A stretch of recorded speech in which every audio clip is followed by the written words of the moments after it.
Trump जिस तरह से क्यूबा और ग्रीनलैंड की बात फिर से करने लगे हैं, उसी को लेकर कुछ लोग कह रहे हैं कि ईरान से निकलने के लिए वो किसी और मोर्चे पर अमेरिका को लगा सकते हैं। लेकिन ईरान से निकलने के लिए ट्रंप के लिए जरूरी है कि ईरान से कोई अच्छी डील तो हो। भाई पब्लिक को कुछ दिखाएंगे तो कि भाई मैंने ईरान के साथ ये डील की या मैंने ये युद्ध सच में जीत लिया है। क्या बोलेंगे कि नहीं मैं निकल आया। ट्रंप की दिक्कत ही यही है कि ईरान अड़ा हुआ है। उसने भी कह दिया है कि वो लड़ता रहेगा। उसने कह दिया कि ट्रंप की शर्तें जायज ही नहीं है। ट्रंप ने जो नई धमकी दी है उसका भी ईरान मजाक बना रहा है। ईरान की मीडिया की तरफ से ट्रंप का मजाक उड़ाते हुए कहा गया कि ट्रंप की धमकी पर ईरान ने पॉजिटिव रिस्पॉन्स दिया है, स्ट्रेट ऑफ हॉर्मुज को खोल दिया है, लेकिन सिर्फ 2 चाइनीज तेल के टैंकर्स के लिए। भाई वो इनसे मजे कर रहा है, ईरान मजे ले रहा है इनसे, और ये यहां पैर पटक रहे हैं। ट्रंप धमकी पे धमकी दिए जा रहे हैं, ईरान लोड ही नहीं ले रहा। ऐसा इसलिए कि ट्रंप 1 महीने से यही बातें कर रहे हैं, ईरान को खत्म कर दिया, बर्बाद कर दिया, लेकिन अब तक वो स्ट्रेट ऑफ हॉर्मुज तक खुलवा नहीं पाए। और इसी के चक्कर में ट्रंप की वजह से पूरी दुनिया पिस रही है।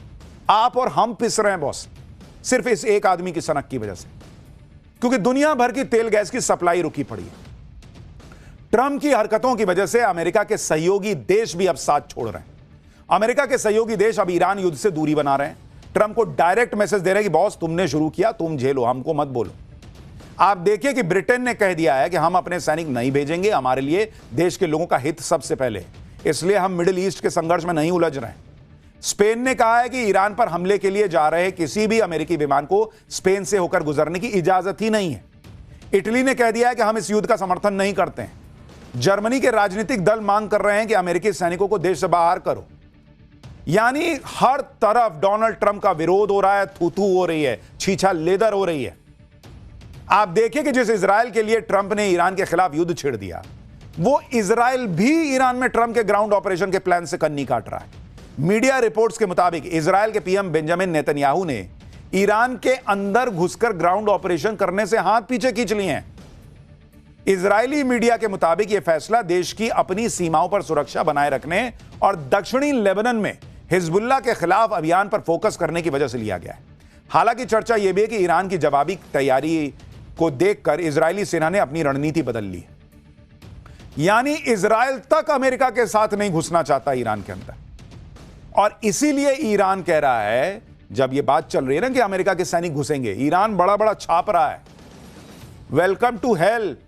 वो कह रहा है आओ तुम्हारे लिए नरक बना देंगे, तुम्हारा इंतजार कर रहे हैं हम, भूसा भर देंगे तुम्हारे सैनिकों में और तुम्हारे सैनिकों को ताबूत में भर के भेजेंगे। वो वीडियो बना बना के अमेरिका को और बोल रहा है कि आओ ना, बैठे हैं हम तुम्हारे लिए। डोनाल्ड ट्रंप हर बीतते दिन के साथ अकेले पड़ते जा रहे हैं। उधर ईरान अमेरिका पर हमले करता चला जा रहा है, हमला झेल भी रहा है, मार भी खा रहा है, लेकिन मारता भी जा रहा है। सबसे बड़ा झटका ईरान ने तब दिया जब अमेरिकी वायुसेना के अवाक्स प्लेन को फोड़ दिया। सऊदी अरब के प्रिंस सुल्तान एयरबेस पर मिसाइल और ड्रोन अटैक में ईरान ने अमेरिकी वायुसेना की उड़ती आंख माने जाने वाले प्लेन को फोड़ने का दावा किया है, और देखिए कैसे उसके परखच्चे उड़ गए। ईरानी मीडिया की तरफ से जारी तस्वीरों में अमेरिकी वायुसेना के E-3 सेंट्री अवैक्स यानी airborne warning and control system का प्लेन जो है वो बीच से टूटा हुआ नजर आ रहा है। यह कितनी बड़ी बात है इसे आप इस तरह से समझिए कि E-3 सेंट्री प्लेन को अमेरिका के एरियल ऑपरेशन का बैकबोन माना जाता है। E-3 सेंट्री प्लेन अमेरिकी वायुसेना के लिए बैटल ग्राउंड में हवा में उड़ते हुए कंट्रोल एंड कमांड सेंटर की तरह काम करता है। इसके पिछले हिस्से में लगा बड़ा घूमता हुआ रडार डोम इस प्लेन की खास पहचान है, जिसकी मदद से यह 360 डिग्री यानी चारों तरफ नजर रखता है। यह प्लेन करीब 400 किलोमीटर के दायरे में खतरों की निगरानी कर सकता है और एक बार में 600 से ज्यादा टारगेट्स को पता लगाने और उन्हें ट्रैक करने का दम रखता है। E-3 Sentry plane real time में विमानों, मिसाइलों और ड्रोन जैसे खतरों का पता लगाकर इंटरसेप्ट मिशंस को जरूरी जानकारी भेजता है। इसकी कीमत $700 मिलियन यानी करीब 6,500 करोड़ रुपए से ज्यादा पड़ती है। और ईरान दावा कर रहा है कि मैंने उसको फोड़ दिया, मतलब ईरान ने उसको फोड़ दिया। यानी डोनाल्ड ट्रंप और अमेरिका की सिर्फ इकोनॉमी को नुकसान नहीं हो रहा, अमेरिका की सुपर पावर वाली छवि की धज्जियां उड़ रही हैं। ईरान के हमले में E-3 सेंट्री प्लेन का तबाह हो जाना अमेरिका के लिए इसलिए भी बड़ा झटका माना जा रहा है क्योंकि अमेरिकी वायुसेना के पास ऐसे सिर्फ 15 से 16 प्लेन बचे, जिसमें से अमेरिका ने 6 प्लेन खाड़ी देशों में तैनात कर रखे थे। एक E-3 सेंट्री अवाक्स के तबाह होने का मतलब है खाड़ी देशों में अवाक्स की तैनाती को 16% का नुकसान होना। इससे अमेरिका बेस पर खतरा और ज्यादा बढ़ जाएगा। अमेरिकी सेना के लिए झटका इसलिए भी हैरान करने वाला है क्योंकि प्रिंस सुल्तान एयरबेस की सिक्योरिटी के लिए अमेरिकी एयर डिफेंस सिस्टम थार्ड और पैट्रियट तैनात किए गए। उसके बावजूद इसको फोड़ दिया ईरान ने। और आप सोचिए अमेरिका के हथियार कौन खरीदेगा? आर्म्स लॉबी का क्या होगा? उनका तो दिल बैठा जा रहा होगा, क्योंकि दुनिया पूछेगी कि एक बात बताओ, तुम और इजराइल मिल के लड़ रहे थे ना, उधर तो वो अकेला था। इनफैक्ट तुम, इजराइल और खाड़ी के सारे देश जो तुमको सपोर्ट कर रहे थे, सब मिलके लड़ रहे थे ना, और उसने अकेला तुम्हारा फोड़ दिया। तो कौन बात के तुम्हारे हथियार, कौन बात के तुम्हारे सैनिक, कौन बात का तुम्हारा फाइटर जेट और फाइटर पायलट? पब्लिक का दुनिया कहेगी जाओ भारत से सीखो, भारत के सैनिकों से सीखो क्या होता है जज्बा, क्या होता है हुनर, सुपर पावर। हजारों करोड़ के विमानों को ईरान मार रहा है, अमेरिका का तगड़ा नुकसान हो रहा है। उधर ईरान के साथ उसके सहयोगी भी अमेरिकी ठिकानों पर अब हमले कर रहे हैं। बगदाद में इराकी रेजिस्टेंस फाइटर्स ने अमेरिकी आर्मी के बेस पर हमला किया है। ये वो लड़ाके हैं जो ईरान का समर्थन करते हैं।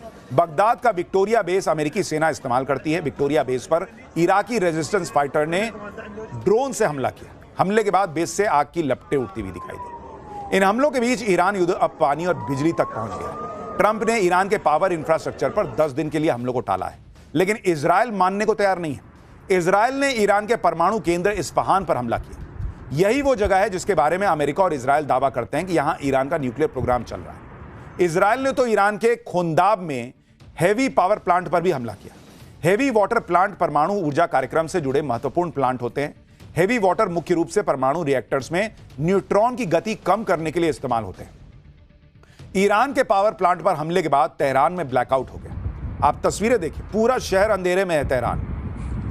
यह सब तब हो रहा है जब ट्रंप ने पावर प्लांट पर हमले रोके हुए हैं। ईरान ने अपने पावर प्लांट पर हमले का इजराइल से जोरदार बदला भी लिया। ईरान ने इजराइल के एक केमिकल प्लांट पर हमला कर दिया। यहीं पर स्टील प्लांट भी है। ईरान के हमले से पूरा प्लांट तबाह हो गया। काला धुआं आसमान में दिख रहा है। इजराइल के केमिकल प्लांट में ईरान के हमले से जहरीली गैस के रिसाव का खतरा खड़ा हो गया। पूरे इलाके को खाली कराया जा रहा है जिससे जहरीले रिसाव से लोगों को बचाया जा सके। ईरान ने कुवैत के वाटर प्लांट पर भी हमला किया, जो कुवैत का सबसे बड़ा डिसैलिनेशन प्लांट है। यानी इजराइल और अमेरिका जिस तरह से हमला कर रहे हैं, ईरान एग्जैक्टली उसी भाषा में पलटवार कर रहा है। उसने अपना फॉर्मूला बना लिया है कि तुम हाथ पे मारोगे, मैं हाथ पे मारूंगा, तुम पैर पे मारोगे, मैं पैर पे मारूंगा, तुम माथा काटोगे, सिर काटोगे, हम सिर काट देंगे, तुम पानी खत्म करोगे, हम तुम्हारे दोस्तों का पानी खत्म कर देंगे। अमेरिका तक तो नहीं कर सकता, वो कह रहा है खाड़ी देश में खत्म कर देंगे। वो कौन सा हमसे अलग है, वो भी तो उसी एनवायरमेंट में जी रहे हैं। और इसीलिए मैं कह रहा हूं कि डोनाल्ड ट्रंप की सनक का इलाज नहीं हुआ तो पूरी दुनिया तबाह हो जाएगी, खाड़ी देश तबाह हो जाएगी जो बेचारे फंसे हुए हैं।